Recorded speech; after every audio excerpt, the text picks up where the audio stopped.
Hello दोस्तों। तो आज का हमारा टॉपिक है सप्लाई शॉक एंड स्टैगफ्लेशंस। तो ये हमारे सब टॉपिक्स होंगे इसमें, introductions and definitions, causes of stagflation, supply side economics and criticism. तो मैं सिंपल डेफिनेशन के साथ स्टार्ट करता हूँ। तो स्टैगफ्लेशंस होता क्या है ये?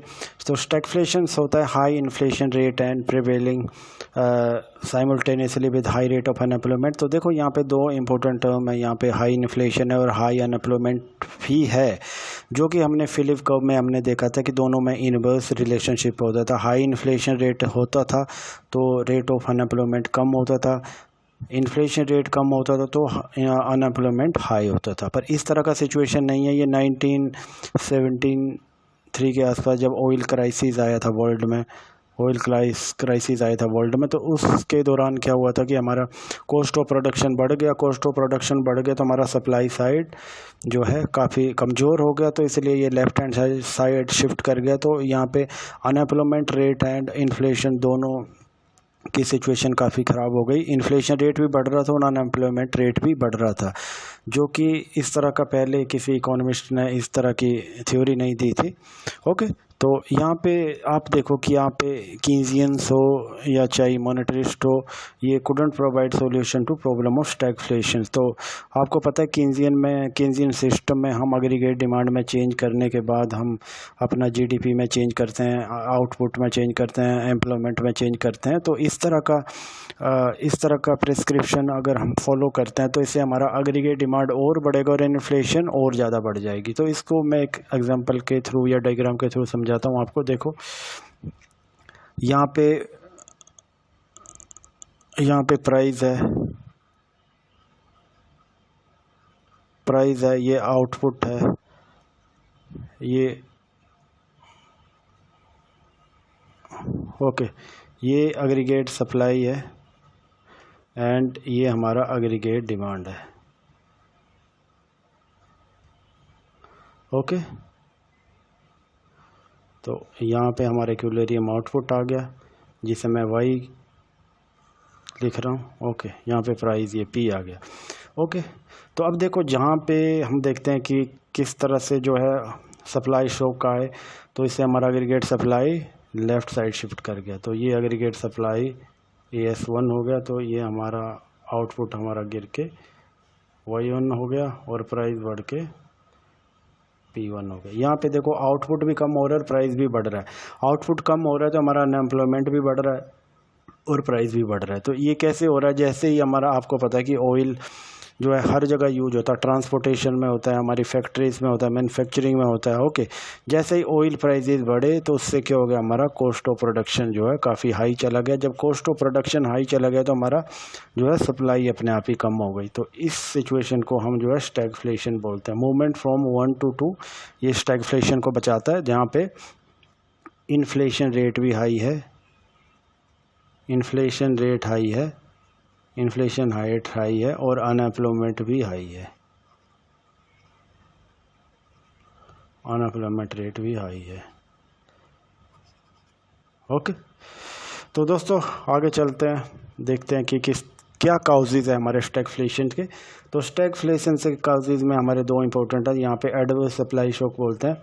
एडवर्स सप्लाई शॉक में क्या होता है, हमारा कॉस्ट पुश इन्फ्लेशन होता है। जैसे ही आपको पता कि ऑयल प्राइसेस बढ़े, तो ऑयल प्राइस बढ़ने से क्या हो गया, हमारा कॉस्ट ऑफ प्रोडक्शन बढ़ गया, तो इससे क्या हो गया, कॉस्ट पुश हमारा इन्फ्लेशन आ गया।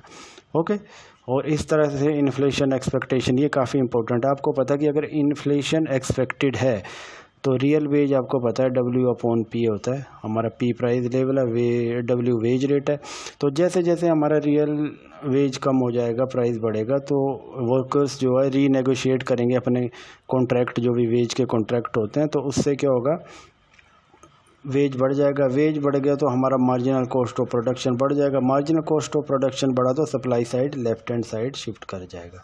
ओके, तो दो मेन फैक्टर मैंने यहाँ पे कैलकुलेट किए ये, तो adverse supply shock and the inflation expectations. Okay, तो आगे चलते हैं सप्लाई साइड इकोनॉमिक्स। तो आपको पता है कि हमारा ये जो प्रॉब्लम आ रहा है, ये स्टैगफ्लेशन का, ये जो स्टैगफ्लेशन का प्रॉब्लम जो आ रहा है, ये हमारा सप्लाई साइड से आ रहा है। हमारी सप्लाई साइड कमज़ोर हो गई, वीक हो गई और ये लेफ़्ट हैंड साइड शिफ्ट कर गई, अगर हम सप्लाई साइड को हम इसे टैकल करते हैं, इसके साथ डील करते हैं, तो हमारी कंडीशन जो है वो अपने आप इम्प्रूव हो जाएगी। तो इसके लिए जो सजेशन दी गई है, तो सबसे इम्पोर्टेंट है टैक्सेशन।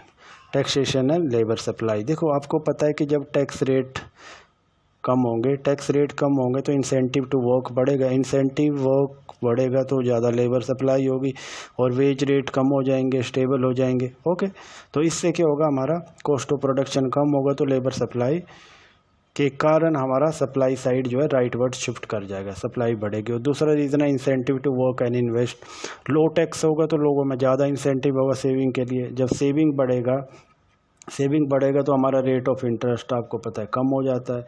रेट ऑफ इंटरेस्ट कम हो गया तो हमारा इन्वेस्टमेंट बढ़ जाएगा। ओके, ये फेवरेबल हो जाएगा। इन्वेस्टमेंट बढ़ गया तो हमारा सप्लाई ज़्यादा बढ़ जाएगी। और इसी तरह देखो अंडरग्राउंड इकोनॉमी, जब टैक्स रेट हाई होते हैं तो काफ़ी ब्लैक इकोनॉमिक एक्टिविटीज़ होती है, ऐसे पैरेलल इकोनॉमी भी बोलते हैं।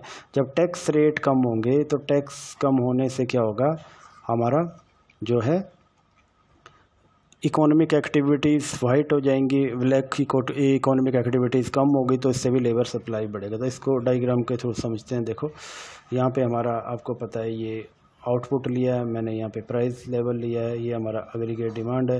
ओके, इनिशियल इक्विलिब्रियम हमारा यहाँ पे बन रहा है। ओके, ये प्राइस पी है, ये एग्रीगेट सप्लाई है। जैसे ही हमारा सप्लाई साइड राइटवर्ड शिफ्ट किया, ओके, तो हमारा एग्रीगेट सप्लाई AS1 हो गया। ओके, तो हमारा Y1 हो गया और प्राइस हमारा P1 हो गया। देखो किस तरह से हमने सप्लाई साइड की तरफ काम करके हमने एग्रीगेट सप्लाई को राइटवर्ड शिफ्ट कर लिया। राइटवर्ड शिफ्ट हुआ तो हमारा प्राइस भी कम हो गया और आउटपुट भी बढ़ गया। तो इससे क्या हो गया, प्राइस भी कम हो रहा है हमारा और एम्प्लॉयमेंट भी बढ़ रहा है, क्योंकि आउटपुट बढ़ेगा तो एम्प्लॉयमेंट भी बढ़ेगा। ये पहले से हमने एजम्पशन ली हुई है। तो ये इक्विलिब्रियम 1 आ गया, ये 2 हो गया। मूवमेंट फ्रॉम 1 to 2 क्या बता रहा है हमें, सप्लाई साइड इकोनॉमिक्स की तरफ बता रहा है। ओके, इसी तरह आपको पता कि 1981 में जब रीगन जो हमारे अमेरिका में USA में जो प्रेसिडेंट बने थे, उन्होंने सप्लाई साइड को काफ़ी पॉपुलराइज़ किया था, टैक्स रेट को कम किया था, तो इसलिए रीगनोमिक्स भी बोलते हैं, उनके लिए टर्म यूज हुआ। ओके, टैक्स रेट काफ़ी कम किए गए इकोनॉमी में। अब देखो क्रिटिसिज्म देखते हैं कि आपको पता है कि सप्लाई साइड काफ़ी ज़्यादा इफ़ेक्टिव रहती है ये। ओके, प्राइस को कम करने के लिए, आउटपुट को बढ़ाने के लिए, पर हर बार ऐसा नहीं होता है। जैसे कीन्सियन इकोनॉमिस्ट है, वो क्या बोलते हैं कि टैक्स को कम करेंगे तो इससे क्या होगा, हमारा एग्रीगेट डिमांड बढ़ जाएगा, एग्रीगेट डिमांड बढ़ेगा तो प्राइस भी बढ़ेगा। तो इससे जो है जो डिफ्लेशनरी जो इम्पैक्ट होते हैं वो तो नहीं होंगे। ओके, तो प्राइस बढ़ेगा। और अगला क्या है, इंक्रीज इन बजट डेफिसिट। जब टैक्स कम हो जाएगा तो गवर्नमेंट का रेवेन्यू कम हो जाएगा। गवर्नमेंट का रेवेन्यू कम हो जाएगा तो रेवेन्यू कम होने से, जैसे मैं यह कह रहा हूँ कि एक्सपेंडिचर उतना ही है, ओके, और रेवेन्यू कम हो गया, तो इससे क्या हो गया, बजट डेफिसिट बढ़ जाएगा। उससे गवर्नमेंट अनस्टेबल हो सकती है। ये डेफिसिट बढ़ गया तो गवर्नमेंट का डेट भी बढ़ेगा। Okay, over the long run. तो सप्लाई साइड इकोनॉमिक्स का ये सबसे ज़्यादा ये नेगेटिव इम्पैक्ट रहता है। ओके, आगे effect on income and distribution. देखो गवर्नमेंट टैक्स में कंसेशन देगी तो इसका सबसे ज़्यादा बेनिफिट एक रिच क्लास को होगा, रिचर क्लास को होगा। तो रिचर क्लास को होगा तो उससे क्या होगा, गवर्नमेंट के पास जो है रेवेन्यू कम हो जाएगा। रेवेन्यू कम हो गया तो क्या हो गया, गवर्नमेंट के पास ये हेल्थ एंड एजुकेशन पे फंड का शॉर्टेज हो जाएगा। तो इससे क्या होगा, जो लोअर सेक्शन ऑफ सोसाइटी है, जो पुअर क्लास है, उसकी ज़्यादा नेगेटिव इम्पैक्ट पड़ेगा। ओके, तो इसको मैं डायग्राम के थ्रू समझा सकता हूँ कि किस तरह से जो कीन्सियन इकोनॉमिस्ट है उन्होंने बताया कि जो है एग्रीगेट डिमांड पे जो इम्पैक्ट होगा वो इससे ज़्यादा होगा। ये प्राइस मैं ज़ूम कर ले रहा हूँ, यहाँ पे वही है। ओके, ये एग्रीगेट डिमांड है, ये एग्रीगेट सप्लाई है। ओके, देखो यहाँ पे क्या हो गया, सप्लाई साइड इकोनॉमिक्स के अकॉर्डिंगली चले हम, तो सप्लाई राइटवर्ड शिफ्ट किया तो Y1 हो गया और हमारा प्राइस P1 हो गया। अब यहाँ पे देखना ज़रूरी है कि कीन्सियन जो है, कीन्सियन इकोनॉमिस्ट बोलते हैं कि इसका इम्पैक्ट एग्रीगेट डिमांड पे ज़्यादा होता है एग्रीगेट सप्लाई से, तो एग्रीगेट डिमांड भी बढ़ेगा। तो एग्रीगेट डिमांड हमारा ये राइटवर्ड चला गया तो हमारा इक्विलिब्रियम यहाँ पे आ गया। आउटपुट तो Y2 हो गया, पर प्राइस देखो हमारा इससे भी ऊपर चला गया। ये P2 हो गया। ओके, तो देखो यहाँ पे एग्रीगेट डिमांड का इम्पैक्ट काफ़ी ज़्यादा है, तो इससे क्या होगा, हमारा जो है सप्लाई साइड जो हम पॉलिसीज़ ले रहे हैं उसका इम्पैक्ट प्राइस पे बड़ा नेगेटिव पड़ेगा। प्राइस बढ़ेगा तो उसमें जो फिक्स इनकम जो अर्न कर रहे हैं, जो भी वर्कर्स कर रहे हैं, उन पे नेगेटिव इम्पैक्ट पड़ेगा। तो इसीलिए अगर इफ़ेक्टिव बनाना है तो जो एग्रीगेट डिमांड में जो चेंज हो रहा है वो कम होना चाहिए, किससे, हमारा एग्रीगेट सप्लाई से। ओके, एग्रीगेट सप्लाई पे इम्पैक्ट ज़्यादा होना चाहिए, एग्रीगेट डिमांड का कम होना चाहिए, तो इससे इकोनॉमी में इम्प्रूवमेंट होगी। Okay, thanks for watching.